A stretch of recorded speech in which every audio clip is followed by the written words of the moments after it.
Chris Sullivan from Jim's Mowing Seddon. Prior to Jim's, I was working in corporate sector for nearly 30 years in a variety of fields, predominantly sales and account management. Most recently left the finance automotive fleet space, which involved managing multi-million dollar portfolios, managing staff, managing customer and management expectations, and along with that came, I guess, a whole lot of stress that comes with the corporate jobs. And I guess during COVID, it taught me that I really liked being outside, and also reinforced that I don't particularly enjoy working under a particular corporate structure. And I think that's been with me all throughout school, all throughout my working career as well. And sat down with my wife pretty much and just said, hey, can't do this anymore. It's taking a toll on my physical health, mentally not really coping with the demands that have been put on me throughout work, and decided to take the leap into self-employment. What that looked like at that stage, coming up to a year ago now, wasn't quite sure, but I knew that I liked working with my hands and I knew I liked being outside. And the Jim's franchise seemed to be a perfect fit for that. Yeah, so I did quite a lot of what they call due diligence in the franchising sector, and I guess one of the benefits that I have, back in the day, I used to work at seek.com.au as well, and they had a division called Early Stage Markets, and part of that was businesses for sale, which I worked in, and that was all about franchises for sale and business brokers advertising businesses for sale. So I had a good understanding of how franchising worked from the get-go. So I was on the front foot in that regard, but that doesn't exclude you from doing the due diligence. So I had to look at, okay, what type of businesses do I want to get into? I looked at car detailing, I looked at handyman, I looked at cleaning, I looked at the dog wash, and I looked at mowing. Mowing seemed to fit the bill because it has such a wide variety of work and things never stop growing, right? As long as it's, winter in Melbourne's a different question, but and it's been the right decision to go with mowing because it's allowed me to do all the things that I really love doing. I love getting out in the garden and getting my hands dirty. I love building things. I've built pergolas, I've built decks, I've built fences, I've built planter boxes, and I'm doing a big decking job next week. And that's all the stuff that's really good cream on the top of your regular everyday bread and butter, which is gardening, mowing lawns, hedging, that sort of thing. So that's what really appealed to Jim's to me, is the wide variety of work. So not one day is the same. I've been doing this for 12 months now, and there hasn't been a day where I've woken up and gone, oh my God, I have to go to work, because quite often I get in the car and I put music on and I go, how good's work? Fairness is probably a good key word there. The whole model in terms of franchising fees and what Jim's Group charge a franchisee is really fair, because it's not a percentage of the net amount you take home. So it's roughly, around about 5-6%, something like that, depending on how many leads you want to take as well. So the more leads that you take, the more expensive your fees are going to be. But I found that, I can probably work 1 or 2 days of the month, at the beginning of the month, and find that that covers my franchising fees for the entire month. And everything else that I charge from there on is mine to keep. Gyms don't even know how much I charge, or they don't keep track of my finances or anything like that, which is brilliant, because, these things like to be kept secret sometimes.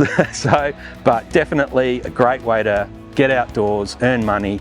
And in terms of how much money you can earn, that's entirely up to the individual.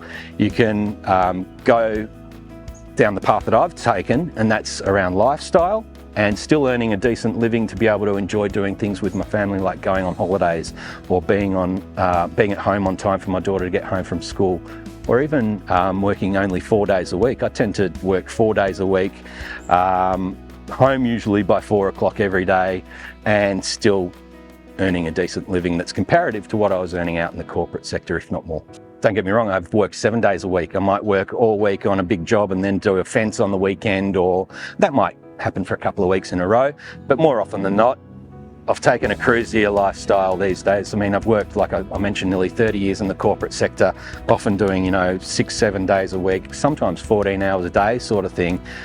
So that's the hard yards that I've done in my working life, I think. And it put me in a position where I've now got the acumen to be able to successfully manage a business and deal with customers, and tackle all those little things that you need to tackle when you're managing your own business, and all of that's key learnings that I've taken from my experience in the corporate sector. It's really trepidatious going into the training just because I didn't know what to expect. I knew a little bit about the franchising world as I'd referenced earlier, but didn't know how it was going to work. Was it going to work? Was it the right decision? Was gyms all those thoughts that plague the back of your mind, all those negative thoughts that plague your back of your mind, they sort of dispel as soon as you arrive at training.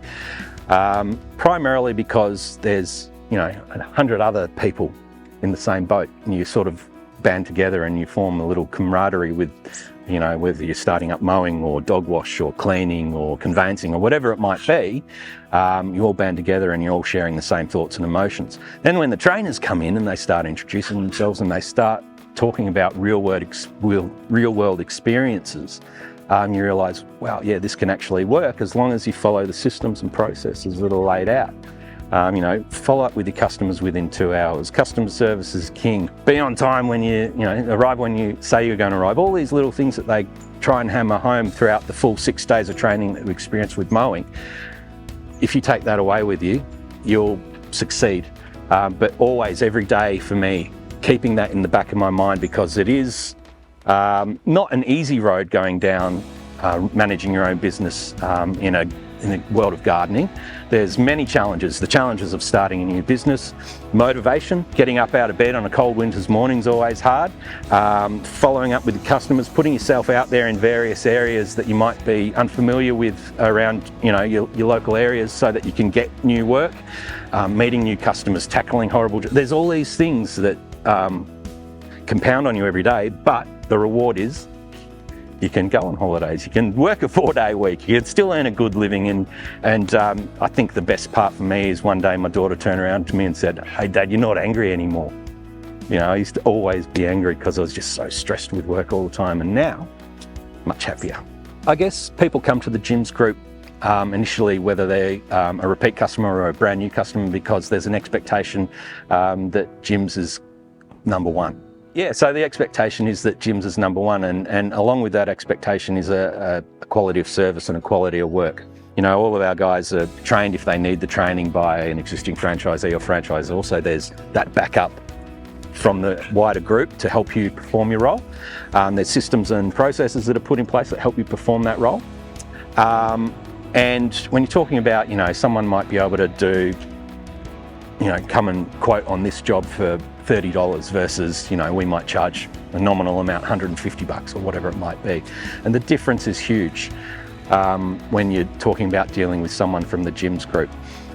They're self-employed for one, so it's their business, and they've got a really strong responsibility to make sure they're delivering high level of customer service in line with what the expectation of the gyms group is. And number two, we're all warranted, we're all insured, we're all police checked, and we're all driving around in nice branded utes, trailers, whatever it might be. So I found that the level of assurance that a customer has by coming to the gyms network far outweighs the low cost option of going with someone that will more than likely do a poor job. Yeah, the little 1%ers. So even as we're talking, this job's for the most part finished that we've done here today, but it's little 1%ers. As I look around, I can still see some weeds in the cracks of the concrete. There's a few little weeds poking up through the garden beds, and it's taking those, it might take you 5 minutes extra to run around and just pick out things that you see in your corner of your eye, because your customer's going to see them as well. And that's what makes a huge difference in the job. Just take a little bit of extra time to say, okay, I'm not going to be lazy, I'll go and grab that weed. It might mean that you have to go back and get the whip snipper that you've put away. That's okay, because the customer's going to love the job at the end of the day. Take your time, just take your time. You don't need to rush into anything, because I guess coming into your own business, we've got a huge learning curve, especially if you've come from employment, right? When you've got a regular job, you arrive at a particular time, you're given a set list of activities to do, and you do them within an 8-hour day. When you're self-employed, you think, I've got to earn money. And the only way you're going to earn money is if you're getting out there and doing jobs. But if you're rushing through jobs, they're not going to be as good as they might be if you say, like, being a franchisee for 5 years, 10 years, 1 year, whatever it might be. So slow it down, be deliberately slow with your whippersnippers, and make sure that you're taking your time. It might mean that you're only doing 3-4 jobs a day in the first few weeks, but you'll incrementally get so much faster, so much more accurate, and things will become second nature. So just to give yourself a little bit of breathing space, take a breath, and ease into it, because you can ease into it now because you're your own boss. Your HR manager's not going to yell at you unless you want to yell at yourself, and enjoy it. If you're looking into starting up your own business, it's well worth taking the time. I mentioned due diligence a little earlier. It's well worth taking the time of figuring out how much time and resources will it take for me to do this on my own, as in going out and buying equipment and all that sort of stuff, and then going and sourcing a customer base. Compare that to what might be offered through a gym's franchise, and you've all of a sudden got a whole new world of support and a whole new set of resources out there for you to fall back on that are going to support you in that role. So that's a real plus when you're looking at entering into a franchise. And again, do your due diligence around what type. Gyms has got such a vast array of different divisions. Mowing might not be it, but I can guarantee there'll be something else in there that's going to be attractive to you. So yeah, much like starting out on the job, when you do start your franchise, take your time. When you're researching into starting up your own business, and make sure that you have your ducks in a row. And by that I mean, you've finished work, you've decided you're going to start a business, have a little bit of a buffer so that it might be a few bucks in the bank or something like that, just to sort of help push you along while you start generating revenue and repeat customers.